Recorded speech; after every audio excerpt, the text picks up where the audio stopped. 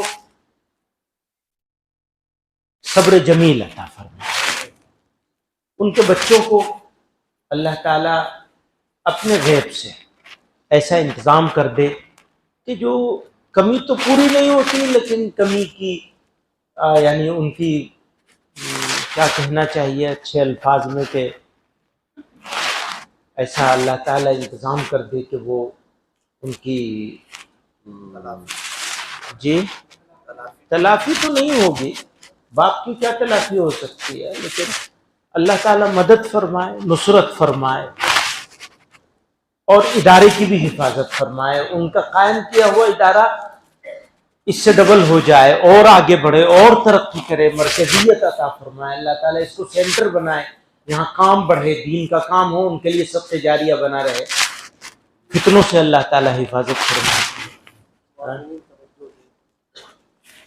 وہاں معاونین کو، ممبران کو، اہل محلہ کو، علاقے والوں کو اور ان کے دوست علماء کو یہاں توجہ رکھنی چاہیے ادارے کے اوپر، کہ اللہ تعالیٰ اس محنت کو تنزل سے بچائے اور ترقیات سے نوازے۔ وآخر دعوانا الحمدللہ۔ صدر کی موجودگی میں کوئی اور کیسے دعا کرائے گا؟ صدر صدور انہوں نے مجھے بولا ہی نہیں، میں تو کل تقریر کیا ہوں، پرسوں بہت بڑی ہے، نہیں صدارتی خطاب اور دعا وغیرہ دو لفظ کہہ دوں مجھے۔ نہیں ایسا تو دعا تو سبھی کی ہوتی ہے، سب لوگوں کو دعا کی اپنی کرنی چاہیے۔ اچھا بھائی درود شریف پڑھ لیجیے۔ اللہم صلی علی محمد وعلی آلہ وصحبہ وبارک وسلم کما تحب وترضى عدد ما تحب وترضى۔ اللہم ربنا آتنا فی الدنیا حسنة وفی الآخرة حسنة وقنا عذاب النار۔ اللهم ربنا لا تزغ قلوبنا بعد إذ هديتنا وهب لنا من لدنك رحمة إنك أنت الوهاب۔ اللهم ربنا ظلمنا أنفسنا وإن لم تغفر لنا وترحمنا لنكونن من الخاسرين، وإن لم تغفر لنا وترحمنا لنكونن من الخاسرين، واعف عنا واغفر لنا وارحمنا أنت مولانا فانصرنا على القوم الكافرين۔ اللہ ہمارے گناہوں کو معاف کر، ہمارے خطاؤں سے درگزر کر، الہ العالمین ہمارے حال پر رحم کر، یا اللہ ہماری مصیبتوں کو دور کر۔ اے کریم آقا ہمارے مرحوم مولانا ذاکر صاحب کو مغفرت و رحمت سے نواز۔ اے کریم آقا ہمیں بھی حسن خاتمہ عطا فرما، ایمان پر خاتمے کے فیصلے فرما۔ اے اللہ ہم کسی قابل نہیں ہیں، محض آپ کے فضل سے ایمان کی دولت نصیب ہوئی۔ اے اللہ ایمان پر خاتمے کا فیصلہ بھی آپ ہی اپنے فضل سے فرمائے۔ اللہم احسن عاقبتنا فی الامور کلها واجرنا من خزي الدنيا وعذاب الآخرة۔ اللهم لا تسلط علينا بذنوبنا من لا يخافك فينا ولا يرحمنا اللهم لا تسلط علينا بذنوبنا من لا يخافك فينا ولا يرحمنا اے اللہ مرحوم کی مغفرت رحمت سے نواز دیجیے، ان کے بچوں کی سرپرستی اور ان کے لیے خیر کے فیصلے فرما دیجیے، سب گھر والوں کو، اہل خانہ کو، دوستوں کو، سب کو صبر جمیل عطا فرما دیجیے، ہم لوگوں کو نعم البدل عطا فرما دیجیے۔ اے کریم آقا ہمارے حال پر رحم فرما دیجیے، ہمارے گناہوں کی وجہ سے ہمارے اوپر ظالموں کو مسلط نہ فرما دیجیے۔ اللهم احسن عاقبتنا في الامور كلها واجرنا من خزي الدنيا وعذاب الاخره صلى الله تعالى على خير خلقه سيدنا ومولانا محمد وآله وصحبه اجمعين برحمتك يا ارحم الراحمين۔